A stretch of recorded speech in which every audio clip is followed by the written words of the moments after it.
Welcome to the Baseball Insiders. Happy Wednesday. I'm Adam Weinrib, joined as always by FanSided MLB insider Robert Murray. And today we're going to be talking about what everybody can't wait to hear us comment on: the Wicked for Good premiere. Actually, the Angels and Orioles trade, which dropped late last night. The rare trade that I first saw announced by a team account. The Orioles got to it first, as far as I can tell. Always good when other insiders are able to confirm the announcement from a franchise, and that's what we got. Taylor Ward, in his final year at team control, goes to Baltimore in exchange for Grayson Rodriguez. All that plus plenty of rumors after the day when I would say the offseason officially began. Qualifying offer choices. Any surprises in there? I was surprised a couple of times. The Pirates' interest in Jeff Passan's column, plus your questions. We're going to handle it all. Thank you for joining us. Robert Murray, how are you doing? I'm great. We finally got some movement in the offseason here. How about that surprise trade last night? I got plenty to digest about that, I've already digested. I'm ready to share it with the world now. So that'll be a good time. But there's added stuff to my notebook. It is a Wednesday, which means it's hump day, which is always an exciting thing. The Mets just released their coaching staff too, which is pretty exciting. And there's been some other stuff reported as well.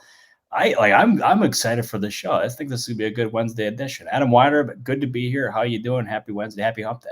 Feeling great. Yeah, we got momentum. The wheels are in motion, and we appreciate everybody joining us 3 o'clock Eastern on a Wednesday for a live stream. And then come back to the Baseball Insiders channel tonight. By the way, we've got a prospect show talking about the names protected from the Rule 5 draft, who was left out to dry, who might get taken, who teams might regret not protecting on their 40-man roster, with Eric Cole and myself premiering at 6 p.m. Eastern on this channel. So come right back, turn your notifications on. While you're here, hit that join button.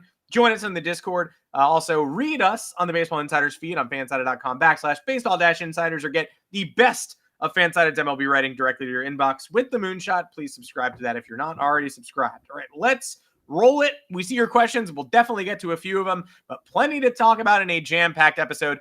Last offseason, we had to dance with some strange Taylor Ward trade rumors, like Mark Fine saying with the will they, won't they.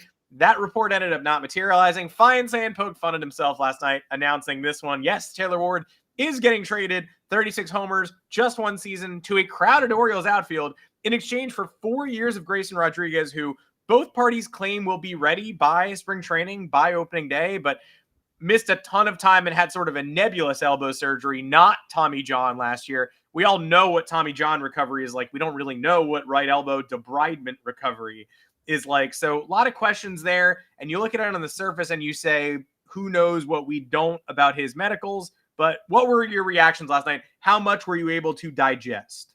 Yeah, this was one where I saw the deal and I'm like, I thought it was fake because it just came out of nowhere. There was absolutely zero sign that something was happening besides some random burner account tweeting at some of the insiders being like Taylor Ward's traded to the Orioles, which, I mean, good job by that guy. But it's a deal that is really intriguing here. It adds a power bat to the Orioles' lineup, which is something that they really want. And for the Angels, it gives them a really, really talented pitcher who's controllable, who's signed cheap, who has a lot of upside. Like, yeah, there's injury questions here for sure. Like, he hasn't pitched in over a year, and we don't know exactly what he's going to be post surgery. But that being said, the upside here is tremendous, and everyone that I've talked to around the league has really praised this deal from the Angels' perspective. They think it was a nice return for Taylor Ward, and like, yeah, Ward is a player that teams have tried to get for years, but getting a player like Rodriguez who is controllable and has that upside, like, that's something that is a really just good move by that organization overall. And even Perry was saying this to reporters after the fact of this gives them additional flexibility to pursue some players that maybe were out of their particular price range before this trade. And I talked about on the previous show that I didn't expect them to be big spenders, but this deal, it sheds probably 14-ish million, give or take, off of next year's payroll. That gives them some wiggle room. And I'm curious exactly if that could be pitching, if that could be a bat, maybe both. I don't know, but that was a really smart move from the Angels' side. And now for the Orioles, they obviously trading Rodriguez, like, that is going to open up even more holes on the pitching staff. They didn't know exactly what they were going to get last year, or what they were going to get next year. I mean, so as far as him, he was kind of a wild card for them, but they were going to be in the pitching market regardless. Mhm. And now they're going to be even more in the pitching market. And I'm curious to see who they're going to end up going out and getting, but they should be shopping in the most expensive aisles because that rotation needs a lot of help in Baltimore. Yeah, and we see the questions about, Samuel Toronto asking if this is more likely that the Orioles will go ahead and sign a qualifying offer starter now. We're sort of agreed that, hey, we don't know how far they're going to go, but obviously they're well aware they have to address that. No, they definitely do. And even when I was talking to Mike Elias with some other reporters at the GM meetings in Vegas, he mentioned the fact that they're willing to trade both off of like the farm system, which has got a lot of options at AA and also AAA, but also willing to trade off of the major league roster. And well, they did that here with Rodriguez. And I don't know exactly what they would do in terms of trying to bolster the rotation if it was over trade or free agency. I would imagine they explore both. But they are definitely going to be looking pretty aggressively in that market. So I say the offseason began yesterday, not only because of this surprising trade, but because of the Rule 5 protection, which we cover on the Prospect Show. Again, come right back here at 6 p.m. Eastern to watch Eric Cole and myself break that down. But because of the qualifying offer decisions, which usually is paperwork, you give them out to the top free agents on the market. All those people say no, we move on with our lives. Teams get 4th-round picks back because they spend a lot, and that's all you get when you lose a Juan Soto. And no, I'm not bitter about it. But yesterday, it wasn't just homework. They weren't just filing stuff away. We got 4 returnees. Gleyber Torres, Brandon Woodruff goes back to Milwaukee, Shota Imanaga back to Chicago, Trent Grisham to the Yankees, as I know the comment section has been waiting for me to weigh in on. Hey, look, 34 homers, one of the best center fielders in baseball last year, offensively, not defensively. I've seen the metrics, even though I hate defensive metrics. But was anyone shocking to you that ended up picking these up? I don't know if I was blown away by any of the 4, but it was sort of whiplash, especially with Imanaga and Grisham, to see. There were even some reports saying Grisham was going to decline. Imanaga, we already reckoned with what it meant that the Cubs were dissolving that option, and now he's back. So those were the 2 strangest for me, but were you taken by surprise by any of these? I was taken by surprise by the Trent Grisham one. That one caught me off guard. And my reasoning for this is, like, yeah, there was indications like through various reports that he was probably going to decline it, but he was coming off of easily the best season of his career. And it is not a deep outfield market at all whatsoever in terms of free agency. And I thought this was going to be a perfect storm for him where he has an opportunity to really cash in and to go and get a multi-year deal of maybe even a similar AAV, maybe a little bit less, like who knows. But he's staying in New York, and he wants to prove that this is not just a 1 year, like he's not a 1 year wonder. Like he wants to prove it's sustainable. He wants another chance at having just a monster season in New York to try to get that long-term contract there. I can't fault him. $22 million is a lot, and he's a career 218 hitter. I mean, that's sounds about right. Yeah. Yeah, like that. $22 million for a player with that kind of average is pretty good. But he's also very talented. I wouldn't be surprised if he had a repeat season from what he had last year going into next season as well. But that one was definitely caught me by surprise. Shota Imanaga, that was kind of a different one as well. He obviously had the option decline on him, and then they threw it back to him and ended up declining that option, or he declined that option with the Cubs, and it seemed like he was destined for free agency. They offered him the qualifying offer, so in case he ended up leaving, they'd get something in return for him. And alas, he ended up turning around and accepting it. So, yeah, it was. Now he's going to be with the Cubs. It keeps an arm in place for them, which is something that they wanted. They never wanted to lose Imanaga in the first place. Like, this was just the business side of baseball being played out. But he's going to be there, and now we have a lot more questions with the Cubs and like what exactly are you going to do this offseason. Personally, the Grisham take, I think you had a lot of Yankee fans telling other Yankee fans not to panic and they're just being too doomery. Let's be clear here. There are some Yankee fans who earned the right to panic because they just didn't want Trent Grisham on their baseball team next year. And that's already set in stone. So telling Yankee fans not to panic because we don't know how the rest of the offseason is going to play out. Fair, but some Yankee fans were just like, I think I'm good on Trent Grisham. I don't want to see what his 2026 is like. I hope he cashes in elsewhere. And now he's back. So those fans can doom because they have a player on their baseball team taking up a starting spot, making a lot of money, who I think were good on. But for me, 34 homers, one of the clutchest Yankee seasons of the last 10 years, undoubtedly last year. Grand slam after grand slam in key moments. Huge homer against the Astros in Houston. Huge homer against the Astros at Yankee Stadium. Without the playoff run, Yankee fans are talking a lot more positively about Grisham. I am fine with the return.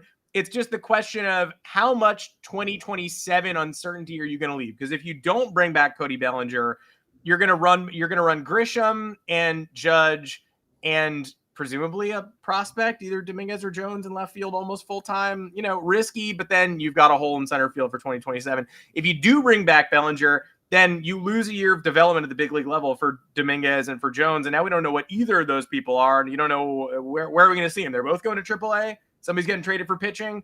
I do think Yankee fans are probably going to have to reckon with the reality that does this take them out of the Bellinger market? Mark Feinstein called them the clear favorite for Bellinger this morning. I don't think they're going to be out of the Bellinger market, but I am curious your reaction to this comment.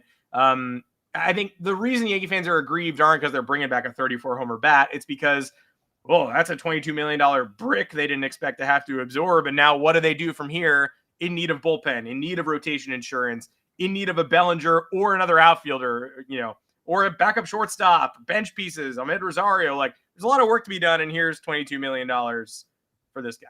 Yeah, well, you just took my point, so how dare you, Adam? It's but with the Yankees, like Grisham, he's gonna be making $22 million. They're still very much in the market for a guy like Cody Bellinger. We're too early into this to call anybody the favorite, unless Josh Naylor in the Mariners was a pretty clear-cut favorite. But otherwise, there's a lot of uncertainty here in terms of just the entire market, not just Bellinger. But they have the possibility of Bellinger or just filling that outfield hole in general, maybe one or two, if not more, bullpen pieces there with Luke Weaver and also Devin Williams, free agents. You want to add some other areas in the roster. Like, that's going to take up a lot of money. And they already have a good amount of money on the payroll as well. And they're the Yankees. They should be able to spend as much as anyone. But it's going to take some real finances to fill out the rest of the roster. And this one, I didn't see it coming, but the Yankees obviously prepared for it because, they offered him the qualifying offer. So they weren't totally caught off guard, but it fills one hole, but they still have a very busy offseason ahead of them. Trevor D, we still call him Dominguez a prospect. Guy can almost rent the car. He's 22 years old. L take by you. Get out of the comment section. What about in Milwaukee? He didn't have a full year. He had Tommy John, whatever. L take by you. In Milwaukee, Brandon Woodruff comes back. Obviously somebody that they have a ton of familiarity with and they're going to be somewhat deferential to, but that's $22 million on the payroll of a team that does not spend that kind of money regularly. So that brings the Freddy Peralta conversation back up. I know you were on MLB Network yesterday after this went down. Any thoughts on how this affects the Peralta ripple? They've been hesitant, but where do they go now? Yeah, my answer somehow on MLB Network was controversial about this. I don't know, because the comments to it were kind of surprising. But like the Brewers, let's start with the Woodruff aspect of this.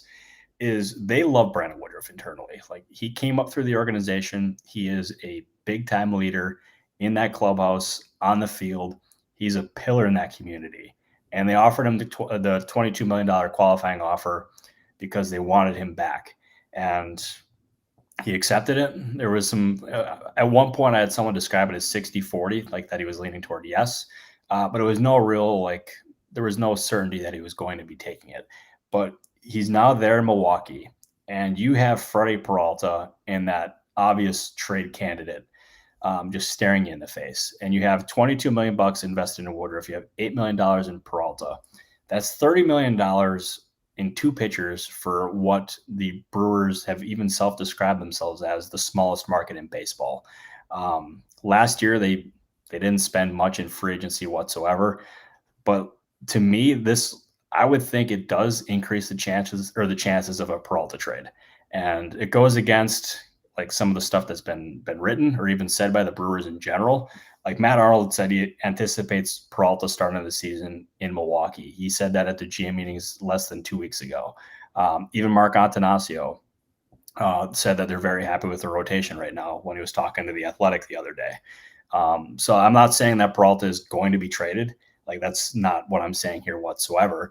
But Peralta is going to draw a lot of interest. And the Brewers are that small market. And obviously $8 million for a pitcher of that caliber is pretty cheap, but the demand could get to a point where it's so much that the Brewers really can't refuse to move him. So it's one that I'm watching. Like, they're very comfortable holding on to him, but the demand, as I said, might lead to a trade. Wow, more controversy on the Baseball Insiders. You heard it here first. First, I mute somebody, which I don't have the power to do, and then we bring up the Freddy Peralta trade conversation once again. We're going to be watching that, of course, throughout the offseason. Now, more controversy. Jeff Passan's column yesterday. A lot of moving parts, a lot of trade fits, a lot of free agent, buzz. But the Pirates fans are probably the people that got most energized and enthused. Apparently, the Pirates were prepared to offer Josh Naylor double what they offered Francisco Liriano, which, congratulations. And they're also calling about Kyle Schwarber. Now, the pessimist in me here says that nothing screams cop out, like leaking that you wanted to pay $80 million for someone who took $90 million plus with an AL contender that he just played with last year. Like, that's the most like, okay, cool. What a PR bump. You were prepared to pay someone something that he was never going to accept and that you never offered him. But the Schwarber thing, the 30 to 40 million to work with, there's a lot of optimism in Pittsburgh these days, probably the most optimism of the Bob Nutting era, including Skeens shutting down all these Yankees rumors, being emphatic that this is where he wants to be.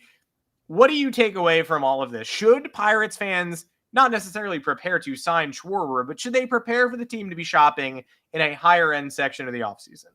They absolutely should. And the Pirates, like, even Ben Cherington said it at the GM meetings, like, they have more flexibility now than they've had in most off seasons under Cherington. And we've seen reports that they could spend $30+ million or add $30+ million to the payroll, which would be a really good thing. And like, the fact that they were as interested in Naylor as they were, which I'm under the impression their interest was sincere and legit.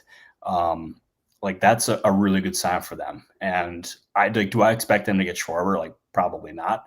But let's say they can go out and get maybe a Ryan O'Hearn, or maybe they could end up going out and getting another impact bat on a multi-year deal, which is something that they just previously not done under Ben Cherington. But this is an offseason that, as of right now, I would be optimistic if I was a Pirates fan that you could actually see some like meaningful changes, whether it's through trade or through free agency.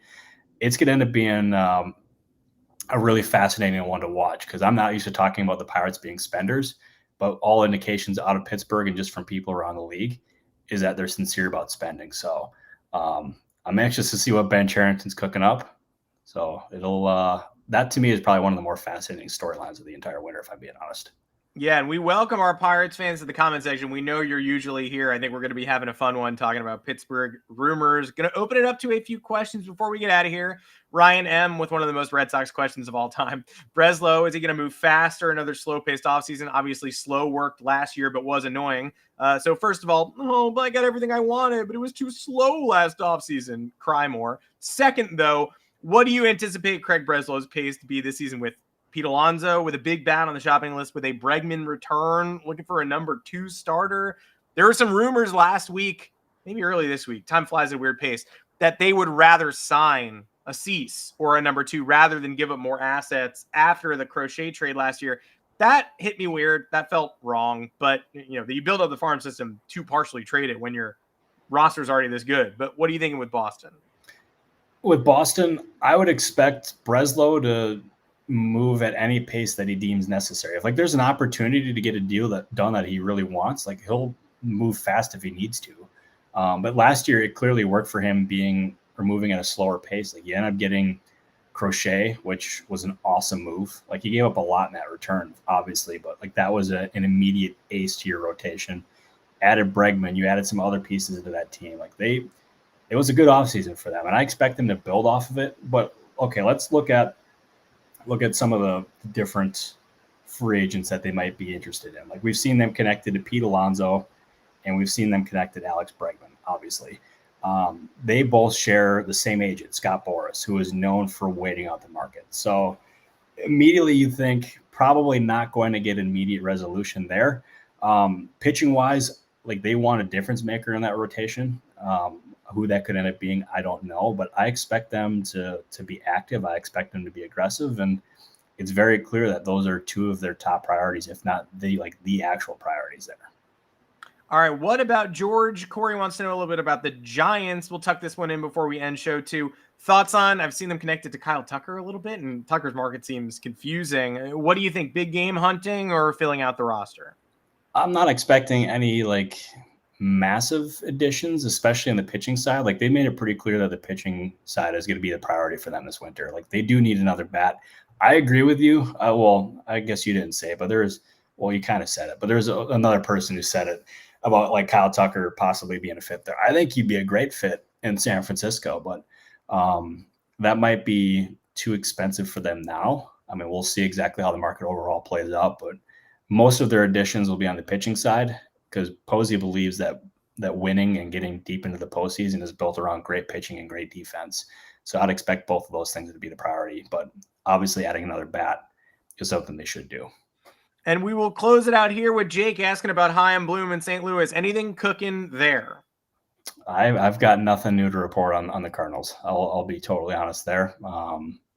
Yeah, nothing really active or nothing that I've heard there. We talked Brendan Donovan and Fitz on Monday's show. We'll probably be talking about him for the remainder of the offseason. I trust Bloom. Nobody was crazier or more frantic yesterday than Breslow, who the comments have accused of moving slowly. He did a lot of business yesterday. I expect him to do as much as he can with the Scott Boras constraints. We appreciate everybody joining us again. We will be back on Friday. And if you're here, come back in just 2.5 hours. You can watch Eric Cole and I talk about the ramifications of the Rule 5 draft. What happened yesterday with the roster setting deadline. Robert Murray, should we be back on a Friday? I think we should. Let's just do it. Let me think about it. Yeah, let's do it. I think that sounds pretty good to me. But I appreciate everyone for tuning in. Adam, I know you appreciate everyone for tuning in as well. Let's do this again on Friday. Of course I do. I appreciate everybody being here, even the Red Sox fans, even Trevor, who I snapped at and muted. Trevor, come back on Friday. We'll answer your questions. Appreciate everybody joining us today. Again, 3 o'clock Eastern on Friday afternoon. Actually, that's not true. But turn on your notifications. See when we're going live on Friday. Until then, take care, everybody. Thank you, buddy.